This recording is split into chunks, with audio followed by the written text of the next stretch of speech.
Hello, everybody, and welcome to what will be my video blog. I guess really it's an audio blog since I'm not in front of a camera and instead in front of a microphone. But I'm going to call it a video blog as I'm going to post it on YouTube.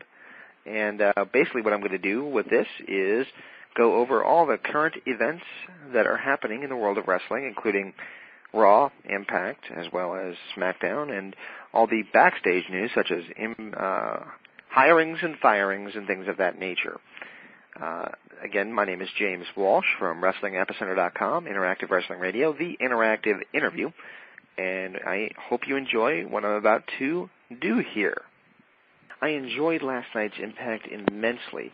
It did not feature Hogan or Bischoff on the show, which, even though I'm a huge fan of Hulk Hogan, it didn't really need him to be on there, and TNA's done a good job of doing what WWE won't do, and that is not overexposing all their talent. I firmly believe that John Cena would be much more appreciated if he wasn't on every single show, every single Monday night. If he was special when he was there, people would appreciate that he is there. And we can debate all day and all night on if Cena's any good. That's really an own personal perspective. But for me, he's okay, but I'm just tired of seeing him, and I think that's the opinion of most people. What I would like to complain about is, number one, empty arena match. I know this happened 2.5 years ago, but it still bears talking about. They aired portions of the empty arena match, and those things remind me of the Saved by the Bell movies. You know, the ones that they filmed without a studio audience. So when Screech tells a joke, there's no reaction. So it's kind of like, okay, Sting just clothesline angle over the top rope and is pounding his chest, and there's nothing. By the way, I thought their empty arena match was a Bound for Glory when 847 people showed up in Los Angeles. That's kind of a shot to TNA. I really enjoy TNA wrestling, I really do, and I hope that they can succeed on the road. And they're making the right steps all along the way to doing it right. And you know what? It's been a grooming process. It's been a growing process. And they've done a good job with what they've had over the past 9 years. And I take shots at them sometimes for not obtaining this quicker, but anybody who thinks that they're just going to throw a lot of money into wrestling and make a bunch of money right away is sadly mistaken. You can look at MTV with Wrestling Society X, as well as the company down in Florida that put a bunch of money into some guys and, you know, with no real plan in place. You can also look at the XWF and any number of companies that tried to just come over and take the world. UWF, back when Herb Abrams ran it, all examples of this. But anyway, the other problem I had with this was the final promo of the evening.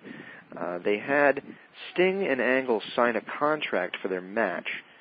Now, here's my problem with that. Sting and Angle are signing a contract for their title match, which has been announced since the climax of the last pay-per-view.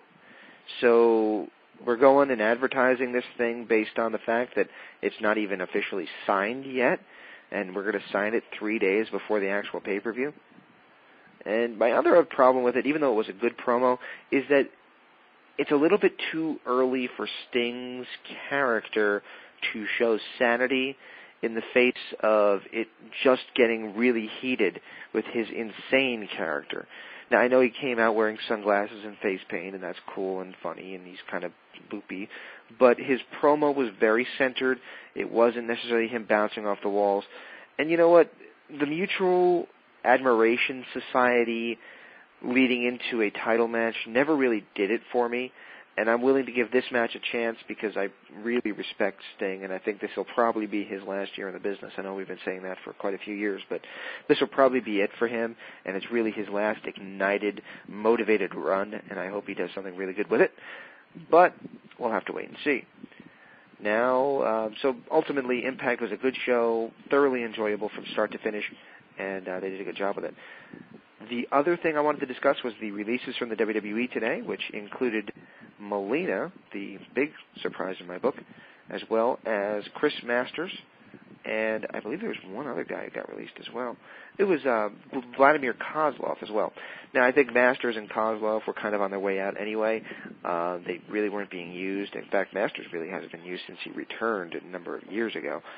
But Melina was kind of a surprise to me because they were always hot and cold on her, most likely due to backstage actions. I mean, frankly, I never understood any kind of concept of an open relationship, and the fact that she's had this open relationship with John Morrison and is, able to be his girlfriend yet go and do these other things just baffles me. And frankly, I think that is the main reason why Morrison doesn't get a push. I think that they don't view him as a full man because he will not take control of his woman. That might be me, Caveman. Captain Caveman. But in reality, it's just very, very bizarre. One of two things is going to happen for John Morrison in the wake of this. Either he'll somehow overcome the stigma of being pussy whipped, and I will use the phrase pussy whipped, or he's going to get himself released. And you know what? Either way, it could be interesting for Morrison going forward, because if he's able to overcome anything in WWE, the sky's the limit for him. He's got the look, he's got the style, he's got the charisma. He just really needs to work on the mic skills, and he's got it all down.